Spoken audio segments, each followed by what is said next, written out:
Hi. Recently, someone explained to me how to do my own YouTube videos from other people's videos that feature me.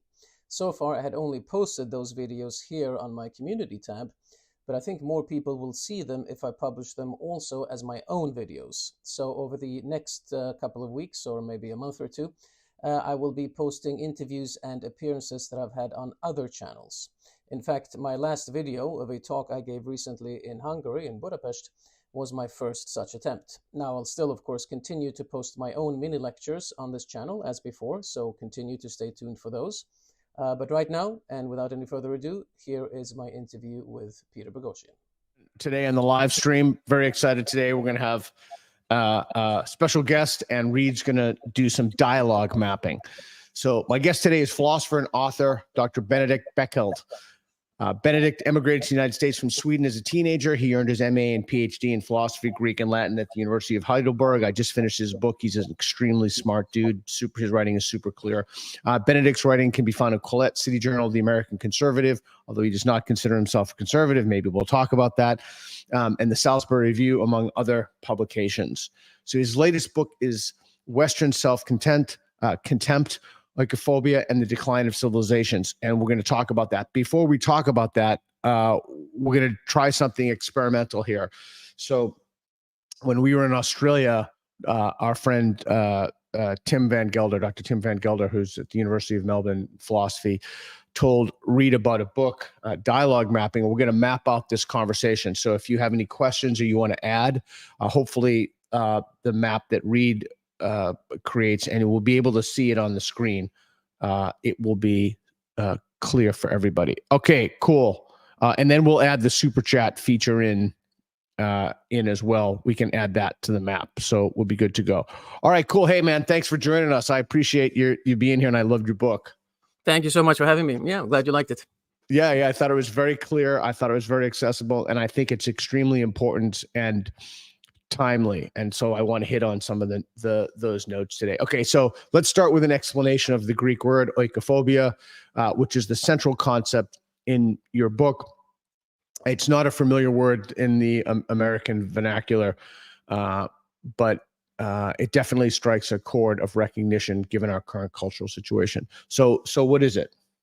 Yeah, so oikophobia, yeah, as you said, it's not a common word. It was coined by Roger Scruton in the 90s, so it's still pretty recent.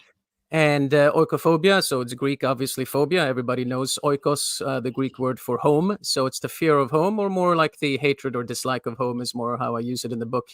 And basically, oikophobia is this kind of cultural self-hatred that appears in civilizations. And one of the big points in the book that I think we need to understand oikophobia is that, a lot of people wonder, why are we hating ourselves so much? Why is the West in this grip? Why is the West in this grip of self-hatred? And so a big point that I try to establish in the book is that this is a recurring phenomenon. We see this kind of cultural self-hatred come repetitively. Obviously not the same, in every detail. Civilizations are different from each other, but like the broad strokes of self-hatred are the same, going back all the way to antiquity to the modern day. And so I'm trying to explain basically why this happens. And in order to look at previous examples from a philosophical and cultural anthropological perspective, we kind of understand our own historical moment. We understand why this is happening today. And so a lot of people have kind of talked about this Western self-hatred, but I haven't seen so many treatments from a philosophical and, again, cultural anthropological perspective of why it actually happens. And so this is what I try to explain in the book. Yeah, and in the book, you give really amazing detail, historical detail of examples for that. I don't want to dwell on that so much. I'd rather focus on contemporary things, things that can anchor viewers to help them think about this as a contemporary, even though the phenomenon has historical roots, as the contemporary manifestation of the phenomenon. So can you give us some examples of how this is happening in the particular context of first the United States or North America, and second Western Europe? Yes. So here in the United States, we probably had the clearest examples of that during the summer riots a couple of years ago when people were tearing down statues. That was probably the most, like from a purely from the point of view of imagery, basically, it was probably the clearest example of oikophobia I've ever seen, when somebody is literally tearing down a statue of George Washington, the nation's founder, and other important figures in American history. And other, similar things when people rename their schools, like the Jefferson School has to change its name because Jefferson owned slaves. And so, basically trying to uproot, I think is a good word, trying to uproot much of the nation's history and founding. And then you see it in other things as well. I mean, when in university departments, and of course you know this yourself as well as anyone, the attempt to decolonize university departments and to try to uproot any idea of a Western canon, anything like that. Which obviously is not to say we shouldn't study other civilizations as well. Of course we should, but this whole attempt to dethrone any special claim to philosophical or historical value that the West may have, and to portray the West as purely tyrannical or power obsessed and so on. So those are some examples that we would see here in the United States. In Western Europe, which you mentioned, actually started in Western Europe before it came to the United States. Now it might have become a little more extreme even in the United States. The United States, here we have a tendency of taking everything to the extreme. But in Western Europe, you had earlier on, I mean, so many of the bad ideas that we have now in the United States regarding the foundation of the West originally came from Germany and from France. And here in the United States, there is at least still a struggle between oikophobes and those who are against oikophobia. Whereas in Western Europe, that struggle is basically over. The oikophobes have already won. Because now everybody takes it for granted, pretty much. There are some exceptions, but basically in Europe, everybody takes it for granted that, yes, of course, there's nothing special about us. And yes, of course, we should have open borders and everybody should be welcome and so on. We've actually seen now in recent years, maybe some resistance coming to that in Western Europe as well. But the whole idea that, I mean, I grew up in Sweden and I've lived in lots of other European countries as well, France, Germany, Italy, and so on. And certainly in Western and Northern Europe, the idea of Europe being nothing special, and if anything, a force for evil in the world, is so ingrained that it's basically the sine qua non of discussion over there. Whereas here, here in the United States, you still find more conflicting opinions. It's fascinating. When was the last time you were in Sweden? Last year, last summer. So do you think the Muslim immigrants also are I don't want to say victims of this phenomenon, or I don't want to say perpetrators of the phenomenon. Do you think they've fallen prey to the phenomenon? And what's happening specifically in Germany, if you could comment on that? Yeah, so I don't think the Muslims are, if anything, the Muslims are beneficiaries of this phenomenon, because, of course, the Muslims are still considered to be, even though there are now obviously millions of Muslims in Western Europe, but they're still considered in some way to be foreign, and therefore good. And you see that a little bit here as well in the United States. When for example, when the Muslims protest against certain excesses of the left here in the United States, the left will claim that they're under the influence of evil Republicans. But of course, which is absurd, because a Muslim, if he's a practicing religious Muslim, is naturally quite conservative of his own accord. Right? But so in Western Europe, I would say they're the beneficiaries of oikophobia. In Germany, the funny, well, not funny, it's kind of sad, really. But in Germany, the Germans, of course, still have sort of a feeling of national guilt because of the Holocaust in World War II. And so they feel that they have to make amends for that. But the way they've made amends for it, for their crimes against the Jews and other peoples, is to open up their borders for Muslim immigration from the Middle East. Which is, and of course, yeah, go ahead. Well, no, I was going to say, which is ironic, because I saw a map. Reed is doing that, or I asked him to try to find it. But large scale migration, Islamic Muslim migration. Now I'm going to get 50 million comments on this. To areas directly in Western Europe, like Malmo, Sweden, directly corresponds to Jews fleeing the area. Yes, and that is the thing about that is so tragicomic. One might almost say about the German behavior is that they atoned for their crimes against the Jews by inviting millions of anti-Semites into their country. Obviously, not every Muslim is an anti-Semite, of course not, but it would be a lie to say that anti-Semitism is not endemic in Arab Muslim communities. And so a lot of anti-Semitism, levels of anti-Semitism have gone up all over the place in Germany, in Sweden, and elsewhere. And so that is, they've have a very misplaced sense of atoning for their guilt, one might say, in Germany. Yeah, it's interesting because you wrote that psychologically humans identify around an adversary, and that idea has a pretty extensive pedigree across multiple domains of thought. When there's a lack of serious external threats, so these are my notes from your book, competition becomes internalized towards one's own civilization or groups within society. So I was recently talking to my buddy Michael Schellenberger about how this happens within organizations. And Michael Shermer was telling me this too. In large-scale social movements, a splintering occurs as part of a natural progression. And so I think we see a kind of tribalism. I think that's the right word, although sometimes that word tribalism strikes people as people with a certain worldview as not the best because they think it's derogatory in reference to African tribes. But I mean tribalism in terms of, it really is the best word. It's just like, oh, my tribe, I'm rooting. Jonathan Haidt talks about that, social psychologist from NYU, in terms of sports team. So I was wondering if you could relate the idea of tribalism as to oikophobia and part of that natural. Yeah, first of all, is there a relationship between tribalism and oikophobia?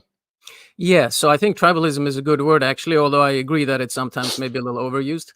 But basically, tribalism, the connection between tribalism and oikophobia is that you have what I call in the book a sort of neo-tribalism and a more fragmentary tribalism. So early on in the civilization, when the society is small and so on, and more homogenous, you might say, tribalism is macro tribalism, right? It's the whole state or the whole nation, the whole people. That's one tribe. But as the people or as the society grows much more diverse and diffuse and more heterogeneous, it basically breaks up into smaller tribelets, you might say. And so that's a more fragmented type of tribalism. When the external enemy has been defeated, there's nothing against which the state or the society can rally, and so they rally against each other instead. Which is why oikophobia happens later on in civilizations. And so the tribalism arises within the state. And so you have several different smaller tribes forming within the state, and they turn against each other.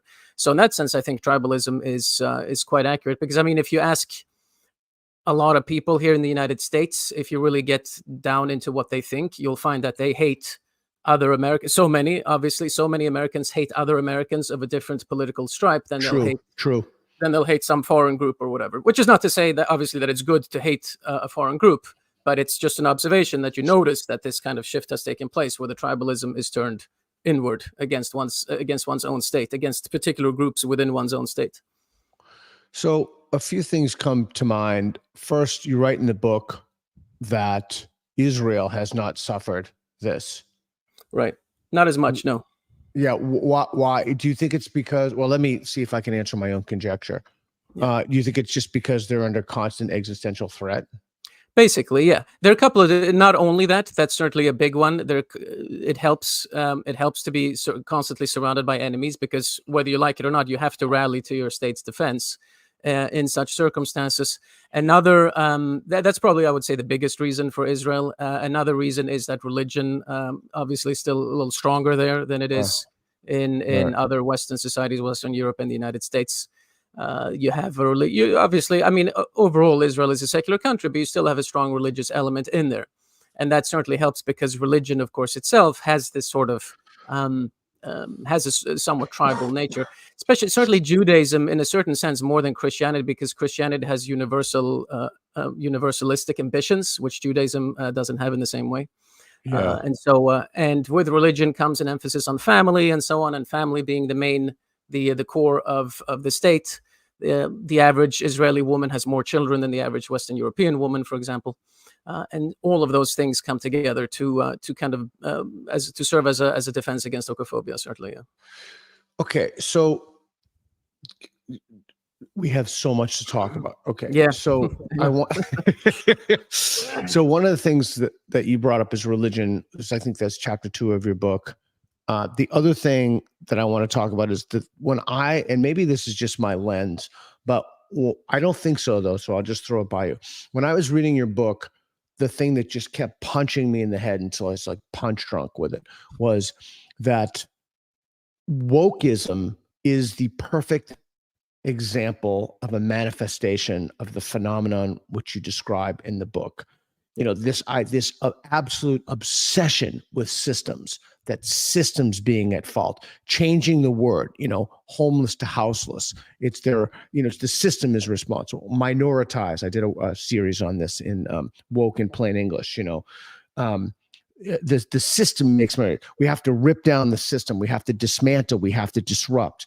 Every outcome, every difference in group outcomes, it's not because of culture. It's not because of anything else. It's systems. Like it's this just effing relentless targeting of systems, and not even saying where the system is at fault. Helen Pluckrose writes, lead author of Cynical Theories, among other things, writes that you could have a system in which nobody is a racist, but the entire system is racist. Like you can have a conspiracy without any conspirators. But I kept thinking about this in regard to oikophobia, in that wokeism seems to me to be the perfect example when taken in its totality. And when you atomically look at individual discrete propositions within the woke suite of beliefs, the perfect manifestation of what you talk about in your book. And I was wondering if you could comment on that. Yeah, no, that's absolutely right. And at the time that I wrote the book, the word woke and wokeism wasn't as common as it is now. So I think I only mentioned the term once or twice in the book. But yes, we could say that wokeism, or what we call wokeism today, is a kind of is a subcategory of oikophobia. So when I talk about oikophobia, right, I talk about it as a very broad phenomenon from 2,500 years ago till today. But we can say that wokeism is the most modern manifestation or the most modern expression of oikophobia.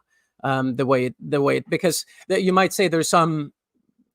Wokeism is a pretty broad concept. You might say there's some aspects of wokeism that don't factor into oikophobia as much, but certainly this whole idea that you're talking about how wokeism turns against the West, turns against its own civilization in many ways, and tries to devalue anything that Western history has accomplished, anything that white men have accomplished, because obviously white men have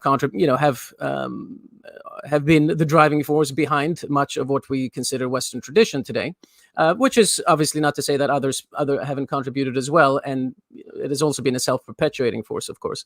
But overall, wokeism is this kind of oikophobic attempt to basically devalue the established, if you will.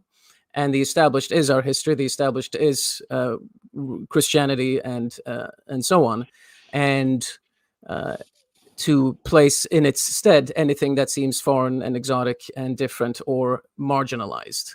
So wokeism is definitely an expression of oikophobia. Yeah, it's interesting. I watched Douglas Murray. Are you from? You must be familiar with Douglas Murray, yes? Sure. Yeah, Douglas Murray's a good guy, a friend of mine. I watched him utterly destroy this idea that is so common among. The only term I can think of is woke people, because it's not the left. It's like it's parasitized the left, but slavery. About this idea that somehow white people are uniquely responsible for slavery. I mean, it's just completely divorced from reality.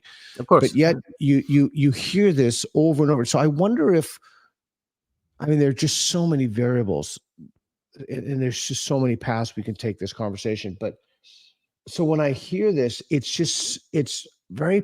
such a profound ignorance to me. I have a friend of mine who's a very good friend of mine. I won't say his name, but my default, by the way, in terms of the way I live my life, is that unless somebody explicitly says to me, you can say that, I don't say it. So every time someone says something to me, I keep it private. But anyway, a buddy of mine who's on the Dawkins Foundation board said to me, he thinks that one of the reasons, for example, that woke people are obsessed with, the ratio of men and women at conferences, it's because they're not looking at the situation historically or globally. They're kind of provincial. They're just looking at these very, very small areas and then making judgments within these areas. Like in your book, which is just demonstrates an astonishing knowledge of the history of civilizations. Like you really map that out. Like anybody who reads that would be like, okay, wow, there's just overwhelming evidence for this.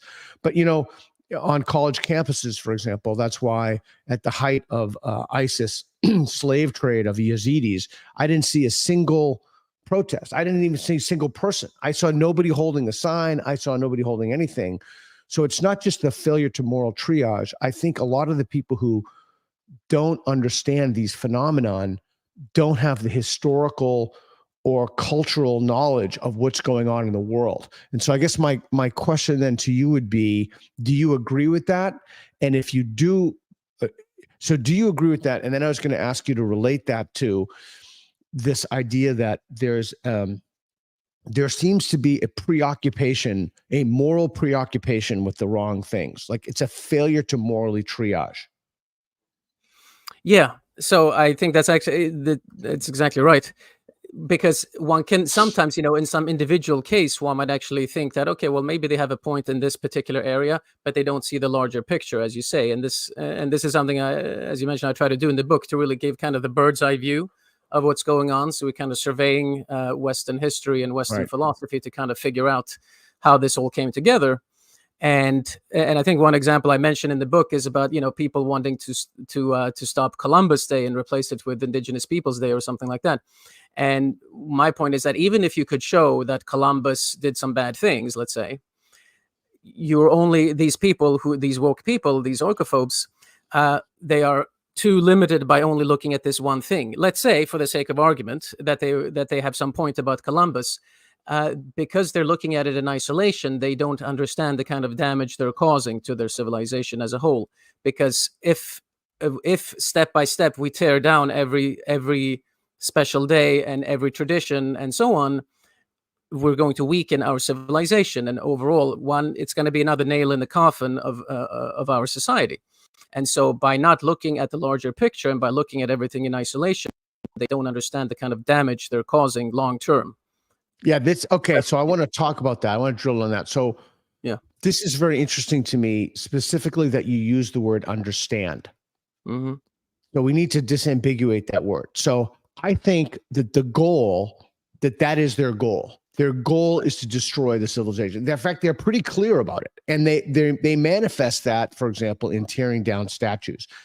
In Portland here, they tore down, Reed and I have a great video of it. They tore down the Abraham Lincoln statue. I kid you not. I'm totally serious. Yeah, no, I saw that. Yeah. Yeah. So I think that they understand, and this is where there are two meanings of the word understand. I think that they understand their goal and what they're doing, but I don't think that they understand in terms of the deeper meaning. Maybe grok would be a better word.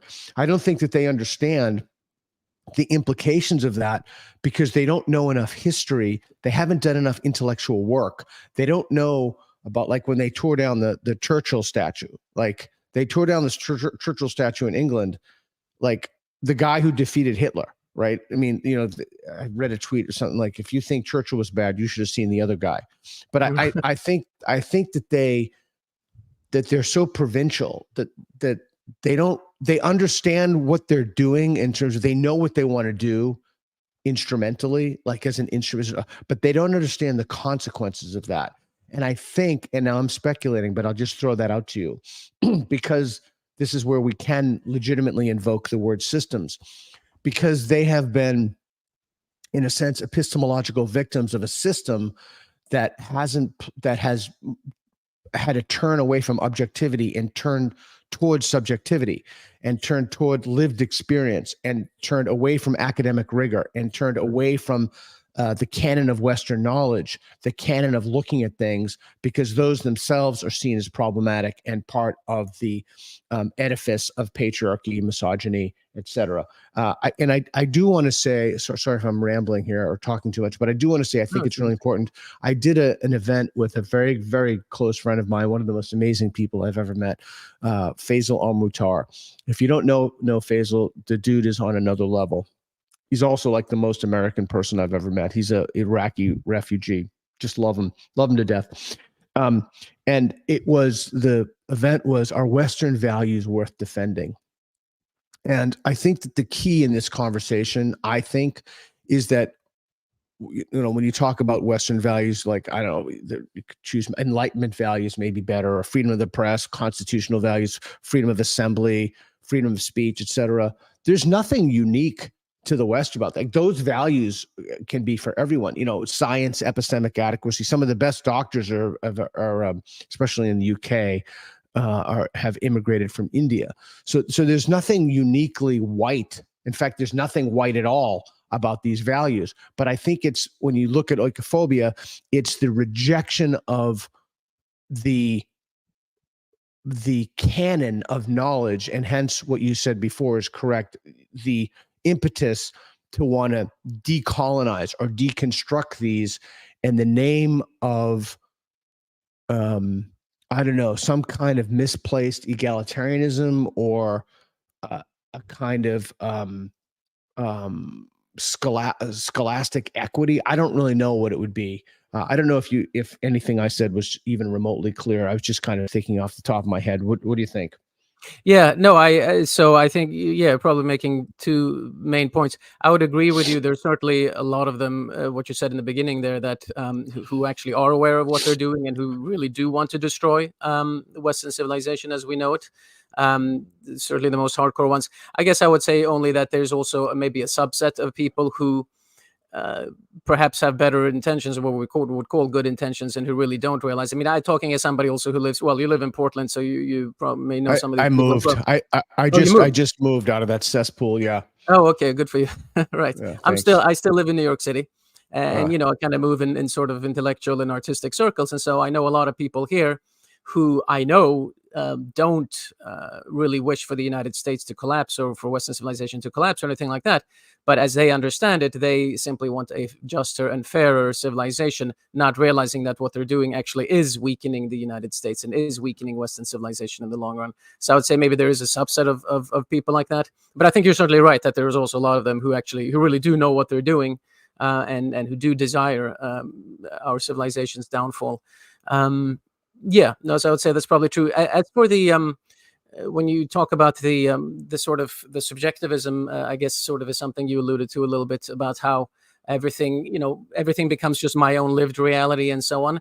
Yeah. That is something, and maybe this is a point where you and I will disagree a little bit. I'm not sure, but this is an area where I would say that that this is, at least in part, a result of the collapse of religion, right? Because let's talk about that. Yeah, let's sure, explore that disagreement. Yeah, because basically, human beings desire something transcendent, right? We all desire something that's beyond us, that's transcendent, and religion for a long time filled that need. Now, when religion collapses, when the highest instance that we can look up to is the human being, and not anything divine, then it's a natural step from that. I'm not saying it's a necessary step, right? Yeah. You know, you don't believe in God, and you haven't taken that step. I don't believe in God, and I haven't taken that step either. So it's not a necessary step. But for a lot of people, the next step does become this kind of subjectivism that we're talking about. Because if the highest thing that exists in the world is the human being, then obviously what I feel, what I think, that becomes the most important thing. And because there is nothing higher than I myself. And so I think religion serves, and we talked about Israel before, that has a stronger religious element, so they're a little more immune to oikophobia. I think religion helps in guarding against this kind of subjectivism, where my lived reality, my lived truth, becomes the highest thing that exists. So I would say that's a bit of a danger. Okay, so let's explore that, because I've been thinking about this a lot. I was heavily involved in the new atheist movement, and Reed and I just interviewed Richard Dawkins, and I've been speaking to a lot of people about this, the substitution hypothesis. It's the idea that as traditional religion declines, something else fills its void. As Christianity is on the decline, wokeism fills that. So belief is the default state. And we now look at the danger that, so I guess you could look at it one or two ways. Either the danger, the perils that wokeism has brought and is fraught with for the whole well-being of the society, or that wokeism is a manifestation of something that was already there. But in any event, I've been struggling. When I asked Dawkins that if he accepted the substitution hypothesis, he said no, because basically, I'm paraphrasing, if he did, his whole life's work would be useless. So I don't know. I don't think that the substitution hypothesis is true, but I'm not sure that it's true. You have a much better knowledge of the intricacies of world history and intellectual history than I do. Has it been the case historically that as independent of what the religion is, as belief in a particular religion has declined, other religions have come in to fill the void?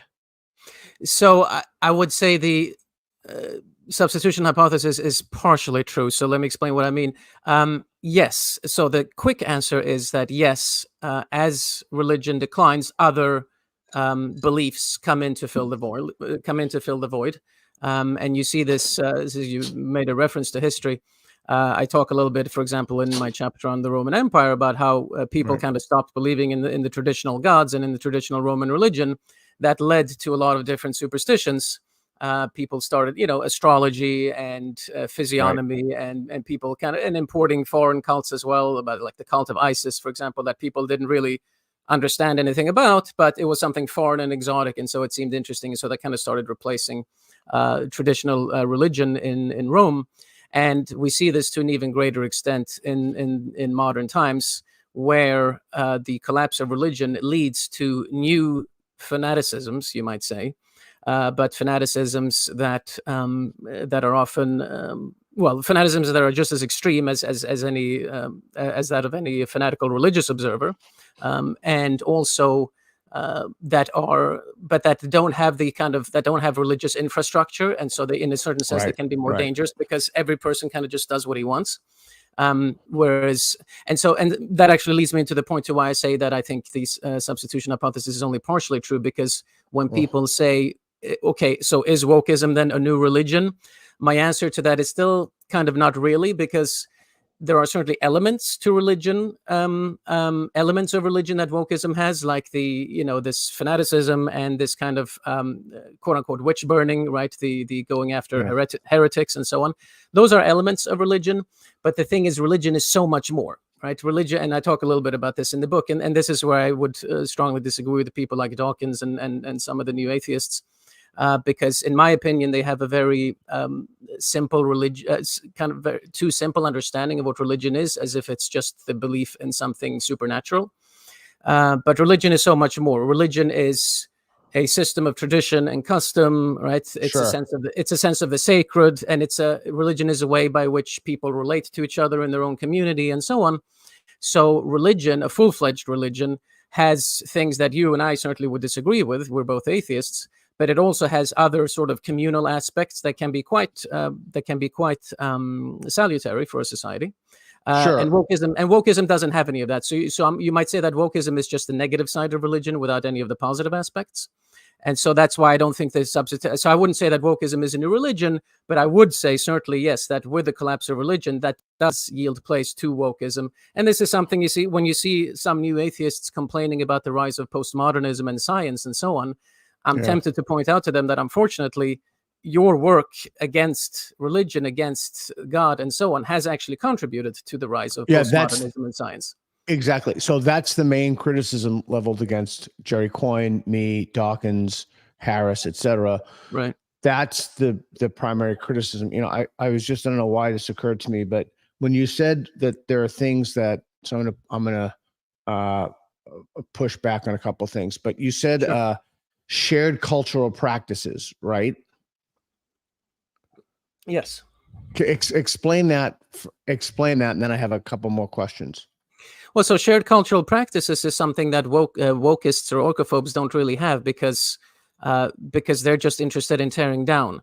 But if a shared cultural practice is, I mean, there's so many different things, but it's how you raise children. Like if you have a religious community, how you raise children. You go on Sunday or on the Sabbath to congregate together and so on, and it's tradition. Like on specific days, everybody does kind of the same thing with the same ritual. Now, one might not believe, right? I mean, like as I said before, I don't believe in any in the sort of theological meaning of any of those things. But those are things that tie a community together and that makes a community stronger. Okay, so let me push back on a couple of things, if I may. So Sure. when you were talking, I think that wokeism does provide a community. It vaguely reminds me, or maybe me more than vaguely, of the former Soviet Union. You know, it was a military alliance whose sole objective was to invade other members of the military alliance. It's it's kind of like the Ouroboros, the snake that eats its own tail. Right. But it does provide a sense of community. It has so let me do Well, this. yeah, I mean, I No, could say, go ahead. yeah, I would just say that I don't think you're wrong. It's just it could also be a question of time. I think if wokeism, if it went far enough, it could certainly start to develop the full trappings of religion, like ceremonies and people coming together and so on. And I think maybe the way it is now, and subjectivism still being very strong within wokeism and within oikophobia. I wouldn't say that it has reached that point yet, but I think from a theoretical point of view, you may certainly be right that the farther it goes and the more it gains in influence, it could start to develop those things. Yeah. Yeah, I'm just thinking of the extrapolation from Mick Waters' fairly new book. But let me throw this out. So let's say that the word religion is too strong of a term, and we need like the word religion light. So a set of propositions that people in a culture believe that have some kind of moral valence to them, as the belief in and I don't necessarily think these have to be religious. Like if you look at data among the people of Iceland, they believe in a lot of weird stuff, like fairies and like sprites and stuff, and like trolls, but only little kids can see them. And so, okay, so let's say that we don't use the word religion, but a set of propositions with a moral valence in which people extend their confidence in the belief beyond the warrant of the evidence. And these propositions cohere. Again, I'm trying to not use the word religion. These propositions kind of cohere into some meaningful suite of beliefs that make prescriptions about how one should live or what have you. If you can, would your objections to the substitution hypothesis fade if we didn't use the word religion and we just looked at it like this basket or bundle of propositions in which people believe? And when if you want to use traditional religions, that belief is the default state, and as traditional religions go down, this basket of belief in things that are untethered to reality increases. Yes, absolutely. No, then that basically takes care of the objection, and then the substitution hypothesis is true. I mean, and you see this all over the place. I mean, people who are not religious or who think that they're not religious and who are oikophobes and so on. It's a very kind of a pop example, but this is kind of what we're talking about, because we're talking about the general culture. People will say like the universe, something like sent me a message or something like this, or Right. the universe wants me to do this or that. I mean, it's kind of a joke, but people really talk this way. I mean, at least again, I live in New York City. This is how people talk. And that kind of shows, people still need the transcendent. They still need something beyond them. But once the religion has disappeared, they're kind of just grabbing in space for all different things, and ultimately their own subjectivism becomes king at that point. So and we see this again. We see it in Greece. again, not as much in antiquity as today, but we see the same kind of pattern. And you see it, I mean, in French Revolution. I mean, the French Revolution was a whole, Right. that was the substitution theory writ large, basically. Yeah. And so, yeah, we see this repeatedly. Yeah. You know, I think there's a kind of weird cultural egalitarianism that permeates. I don't know, like every norm has to be equal. I said years ago that you can't be both a relativist and an egalitarian. Right. So there's a weird kind of like pervading, and I do see this not a little bit on the left, but far more among the woke. And I don't see this among the right. Reed said, let's take a look at this definition. A comprehensive belief system that addresses the fundamental questions of human existence, such as the meaning of life and death, man's role in the universe, the nature of good and evil, and that gives rise to the duties of conscience. Okay, admittedly cumbersome, but if we took that as a placeholder for religion, then the substitution hypothesis becomes more palatable. Right. Yes, because here we have shaved away a few of the things that I would say are also, not just that I would say, that I think really quite clearly are part of religion. Meaning of life and death. I'm looking at the definition here. That might still, meaning of life, maybe not so much death. Again, wokeism, as I mentioned before, right? If wokeism continues and gains in strength, and oikophobia continues and gains in strength, these are maybe the kinds of things that could continue to be developed and a little more codified, you might say.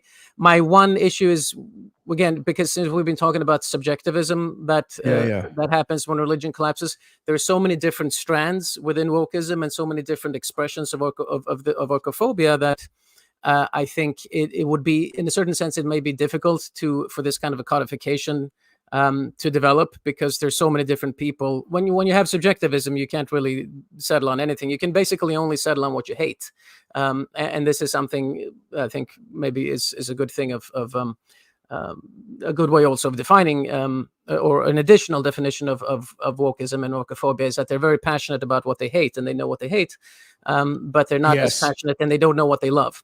That's so good. Yeah, that's so I think good. That's so good. Yeah, I'm glad. So I think that's why it might still be difficult, I think, for wokeism to develop some of those trappings, because religion has to also, for a full religion to appear, it also has to be very clear on what it loves, and it has to be very clear on a set of virtues and so on, which I don't think they've quite developed yet.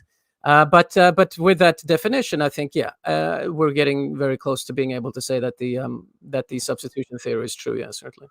Yeah. So Reed wrote there. Substitution hypothesis, I guess it's called. Yeah. I think I asked James Lindsay, my writing partner, if he coined that. He said no. So it's either me or Peterson. No. So does wokeism do those things? Does wokeism? And I think you answered that question. Right. Right. So it doesn't. Yeah, it doesn't quite, because again, it's too focused on the negative and not on the positive. Okay. Hey, I want to ask, if it's okay, I want to ask two more. You've been very generous with your time. Can I just, you have a few more minutes? Like you said, we have lots to talk about, so I don't mind at all. Okay. Well, I appreciate your time. I want to ask two more questions that I took from your book and things I've read. So you said that the collapse of empiricism and induction is underway in academia, along with the decline of quality scholarship. This is you did say that, yes? Yes. Mm-hmm. Yeah. Okay. So this is a point of fanatical agreement that we have. So I was wondering if you could explain that, please. Yeah. So, and I talk about it. I think I developed it elsewhere as well. I can't remember where now. But yeah, so the collapse of induction, definitely, because in academia, and again, you know this better than anyone, really. In academia, you're not allowed to draw broad conclusions. Now, there are actually two different reasons for this. One more scholarly and one oikophobic or woke. The bad, quote unquote, bad reason, the oikophobic and woke reason, is that basically everybody is afraid to offend. And if you draw any larger conclusions, people will point at examples. Well, that's not true. I know somebody for whom that's not true.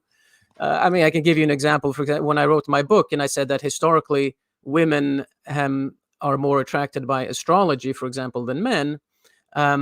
I was taken to task for that, and I said, well, I can't just say that, I have to prove it, right? So because of course there are some men who like astrology and some women who don't like astrology.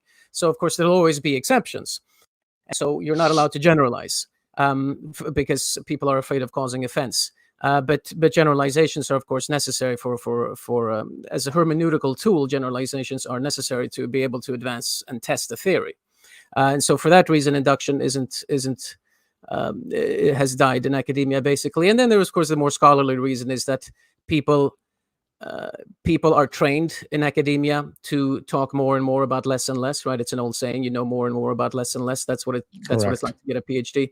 And so by focusing so much on the very minute, people academics unlearn what it's like to talk about life writ large.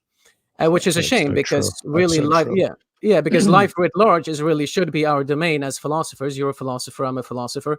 That should be our domain. Now, of course, we all have our various areas of expertise, and that's fine. That's normal. It's even necessary.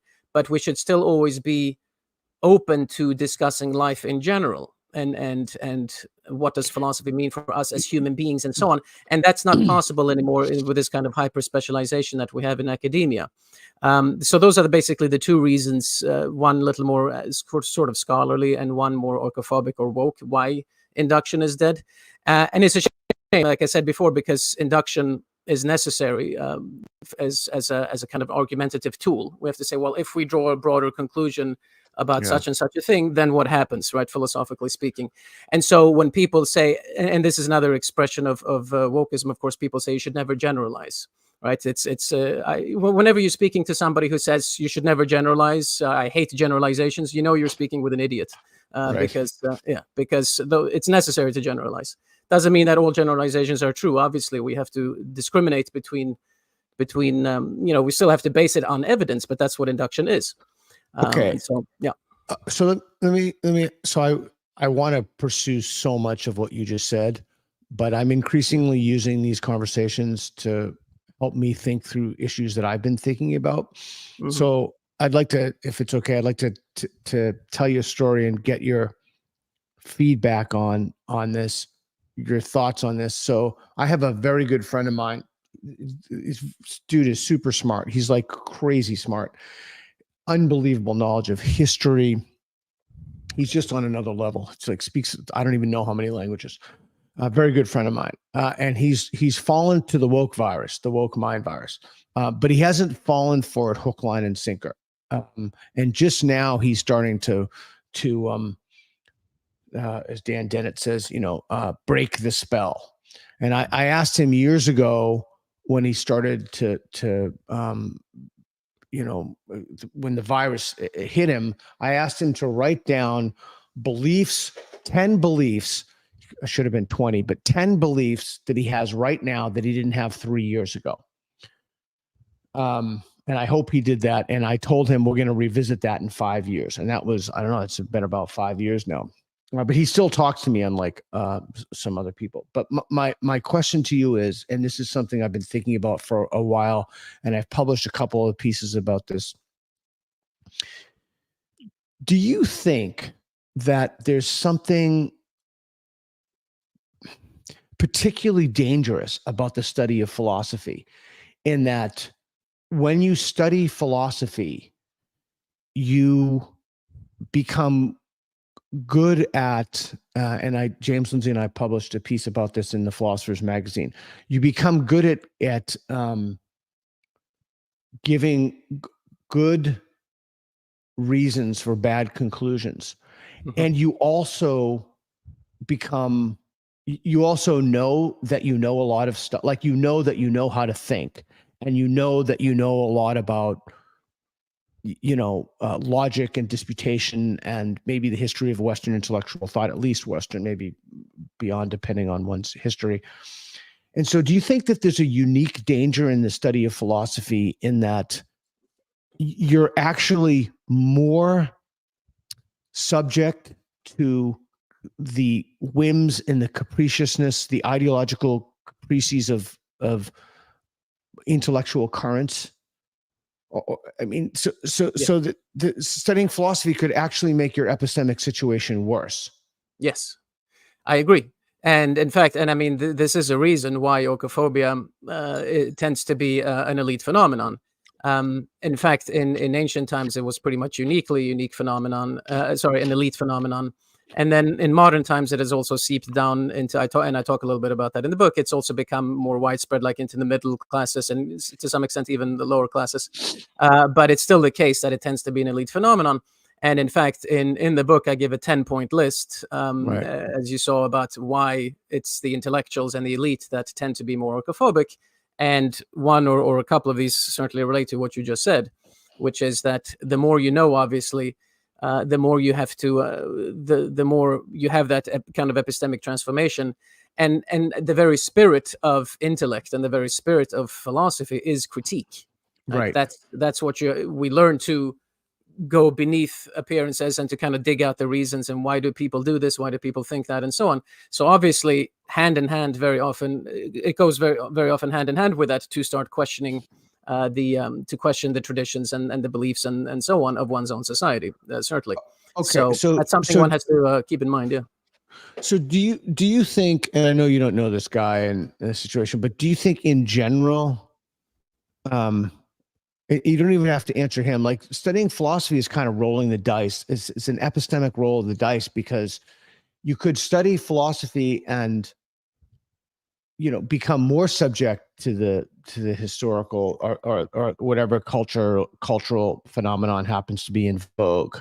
And my second question to you is something I've been thinking about a lot. Is I'm trying to figure out why it is that some people are more subject to oikophobia and some people are they're just not more vulnerable, but they're more, I don't know. It's like, I'm trying not to talk about this subject because I don't want to get 500,000 comments telling me about this. And I'm trying not to talk about it, and Rita's sick of hearing me talk about it.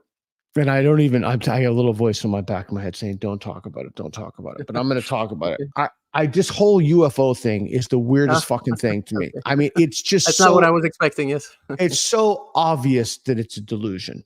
Right. But my point is, I don't want to talk about that because I don't want to see 500 comments about UFOs. But why is it that some people, like in the atheist movement, and I was talking to Richard about this. Why is it that I said, so many atheists are woke? He said, well, name some. But like the big, the Dawkins, Harris, Dennett, Hitchens is deceased now. But I guess this is what I'm trying to say. And I want to relate that to philosophy. Why is it that some people are more subject to the moral and epistemological fashions of the age, and some people are less subject to it? And it doesn't seem to me that philosophy is a prophylactic against believing in bullshit. So that's where it's not, unfortunately. I think a lot of it really comes from vanity, which is what I talk a lot about in the book. I mean, vanity, every human being has a need to sort of self-aggrandize to some extent. We all promote ourselves in one way or the other.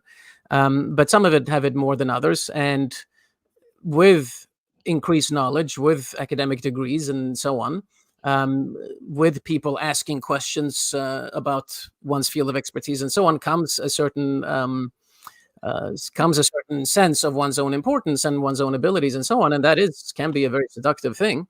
And vanity really leads to that sort of desire to stand out from the crowd. And I mean, that's a big part. Vanity is to a great extent the engine of oikophobia, because everybody has a kind of a need to feel special in some way or other. And if there are no external enemies, if everything you have is your immediate surroundings, right, then you want to feel special to the people who are right next to you. And so you raise yourself by putting down your own civilization, you raise yourself sort of ipso facto above them. Yeah, that's right. You write about that in the book. That's true. And I really like the fact that I didn't think about this until I read your book, and it hit home again. You use the word seductive, and that's a really good word. There is something seductive to say, hey, listen, I'm not falling for these trends, even though oikophobia is itself a trend. Or a trend might not be the right word, but even though it's a I don't moral. It's not really a moral fashion, but it's a phenomenon. Like, oh, I'm special. I'm not. And there's something that's particularly what was the word that seductive? Seductive about that. Yeah. Let me ask you one more question. I really genuinely appreciate you being so generous with your time. My pleasure. So I wrote this is in my notes. So you experienced scholarly censorship with the publication and marketing of your book. That's correct? Yes. Yes. I mean, I guess it depends on what you mean by censorship, but yeah, basically a lot of resistance. Yeah. So I want to ask you about that. So you eventually published it with Cornell Press. So tell me about what was the beef? What wasn't the beef? I mean, it goes back a little bit to what we said before about induction and about making a broader statements. And I talk a little bit about this in the book itself. That's kind of something that I wrote, that I inserted toward the end after having gone through much of the process. Basically, that basically two things. Since this is the very first kind of comprehensive study of oikophobia, why it happens in history and so on. And in order to be able to discuss everything that factors into it, I had to kind of go into lots of different academic domains. I mean, it's a book in philosophy, but it involves political science and history and literature and so on. And so right off the bat, you have a lot of specialists in these areas who will resist the fact that I kind of go in and sort of appropriate portions of their field for my own purposes. And that's something that academics hate, as I'm sure you know. Then apart from that, it was of course simply that since, as we mentioned before, so many academics are oikophobes, and academia and the vanity of knowledge and philosophy and so on leads or not leads to, it doesn't have to obviously, but can contribute to oikophobia. A lot of people reading the book and sort of like peer reviewers. It was at a peer review at a different university press before I got to Cornell. A lot of them see the book as an indictment of themselves, which I mean, 100%. Yeah, 100%. Which they're right to do. I mean, I had at this other university press, I got back one anonymous peer review, which basically called me a fascist. Didn't use that exact word, but it was clear that they had absolutely no interest in such a thing being published. Let me pause you on that, if I may. Yeah, so sure. Wouldn't the best response to that to be, oh, gee, am I making a cognitive error? Or Right. Oh, gee, he said something, I feel offended. Why do I feel? I mean, if they feel offended, like what is upset? Am I upset about this because it's true? And it would be a possibility for one to revise one's beliefs, right? As opposed to, this guy's a Nazi, right? Or this guy's a fascist, or so. And I think, Cass Sunstein has work on this and other people have work on this. The best way to become even more convinced that you're positive what you believe is true is to turn the whole system into one big echo chamber. And Tim Urban, What's Our Problem, is one of the best books that I've read, maybe even ever. And he talks about this thing about how to create an idea lab. And in university systems now, we're just culling out voices of people who don't either who don't believe or who pretend not to believe or whatever, because you don't really know what anybody believes anymore because everybody's pretending everything anyway. We about women, about social norms, about all this stuff. Yeah. All right. Cool. So let me read. Yeah. Go ahead. Do you want to comment? No, on I was that? just saying, they definitely create an echo chamber, as you say. I mean, there's no interest in engaging in a sort of a rigorous philosophical way with the opponent's arguments. Certainly not. Yeah. So I'm sorry you went through that with your book, and I don't know, like I'm to say that I'm bearish on the existing system would be a gross overstatement. I think the whole thing needs to be torn down, and we need to build anew. I just don't see any way out of this problem. Although your book did get published eventually got published by a great publisher, so that's good. I had to tone down certain aspects, as you might expect, but overall there's that gave me hope as well. Yeah, it is possible if one is stubborn. Yeah. Yeah, I mean, oikophobia it's an important concept that we don't talk about enough. We don't hear about enough. And, we should talk about it as a manifestation for what that means as a society. I never even heard the idea of a national divorce until recently. And you're right about people hating. My buddy James Lindsay said, it's not just that people think other people who disagree with them are wrong. It's that they think they're existential threats.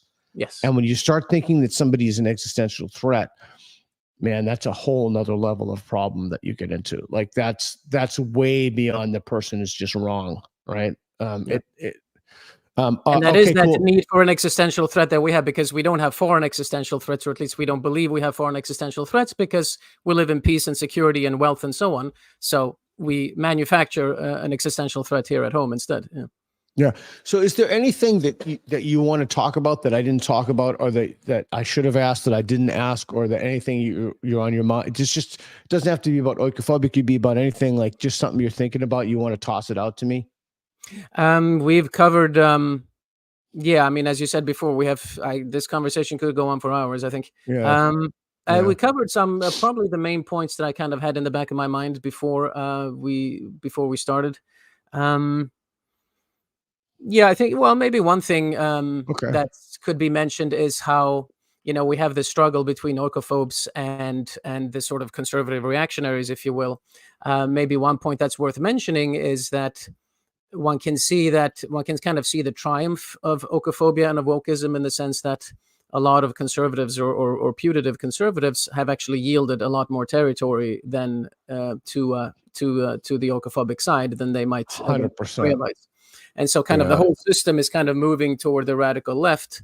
So even, like, for example, and like in Western Europe, for example, people sometimes tell me, well, don't you see, like, we had a lot of right-wing parties now winning elections in Italy and doing better in elections in Sweden and France and so on. And I tell them, well, I mean, sure. I mean, there is resistance. You can see that. But overall, even such parties, by and large, have yielded much more to the left than one might think. I mean, you see this in the UK, especially. I mean, the so-called conservatives, they're not conservative in the slightest.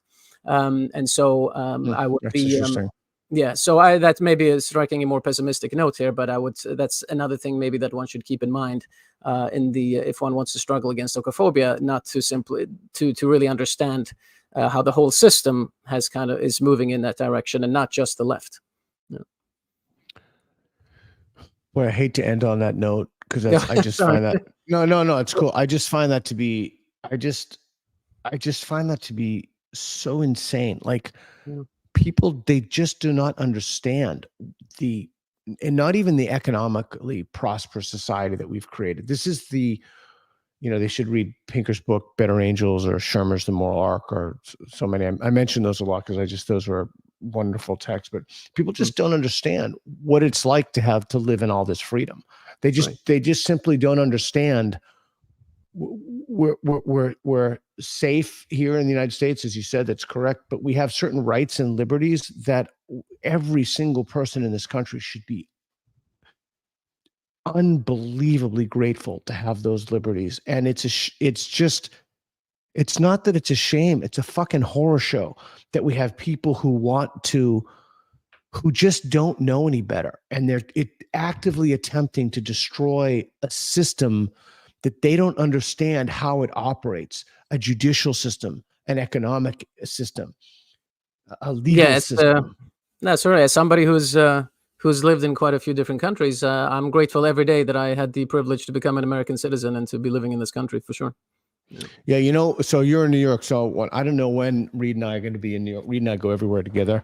I don't know when we're going to be in New York, but we'll get together with Faisal and whenever you're in the area, definitely reach out. It'll be great to meet. Yeah, that'd be fantastic. Okay, cool. All right, thanks. Where can people reach you? How can they get a hold of you? So I have a website, benedictbeckeld.com. I guess my name is on the screen there. And Benedict Beckeld is basically my handle for everything, Twitter, YouTube. Yeah. That's okay, great. Those are the places, yeah. So don't hang up yet. So I want to thank you again for having a conversation with me. I'd love to have you on again and really dive into the woods of some of these, dive deep into some of these concepts. And It would be my pleasure. Absolutely. Yeah, and explore. So we really appreciate it. Okay, so stay on, and thanks everybody for watching and viewing. I appreciate it, and thanks Reed for helping out again. I appreciate that. Oh, and let us know in the comments if you like the mapping. If the mapping work, we can do it again.